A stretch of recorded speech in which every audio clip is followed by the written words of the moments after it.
तर पनि आज दिनभरि नै पानी पर्यो, बाहिर निस्किनै पाइएन। अहिले अलिकति पानी बिग्देको जस्तो गरिरहेको छ, त्यही भएर यता बाहिर घुम्न आएको गार्डनतिर। यसो टक्क पानी परेको भएर कोही मान्छे छैन, पानी नपरेको भए धेरै मान्छेहरू हुन्थ्यो। यतातिर मार्केट छ हजुरको, यतातिर यो सबै मार्केट हो। यहाँ यता पुरा मार्केट हो, अनि यहाँ उता यो पुरै गार्डन एरिया हो। टक्क बिहान मर्निङ वक गर्न पनि मिल्छ, अनि पानी नपरेको भए इभिनिङ वक गर्ने मान्छेहरू धेरै हुन्थ्यो। तर आज चाहिँ पानी परेको भएर मान्छेहरू धेरै छैन है साथीहरू। अनि यता हेर्नुहोस्, यो चाहिँ प्रतीक्षालय बस्न मिल्ने ठाउँहरू पनि छ।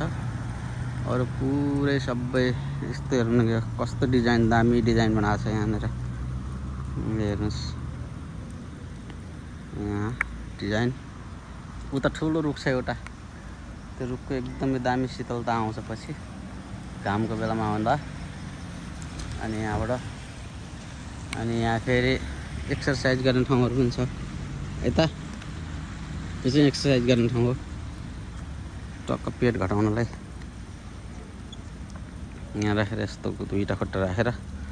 तर अहिले त म गर्दैन किनकि पानी परिरहेछ, त्यही भएर अब चाहिँ मोबाइल पनि पानीले भिज्न लाग्यो।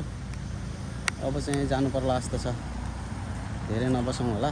पानीले मोबाइल भिज्यो भनेपछि फेरि बर्बाद हुन्छ। ल हेर्नुहोस् यतातिर यो डिजाइन, यो खालको डिजाइनहरू छ। अझ बेलुका रातितिर बबाल देखिन्छ, लाइटिङहरू, लाइटिङ सिस्टमहरू बबाल राखेको छ। अरू साथीहरू उता छ पारितिर। यो जो गाइजहरू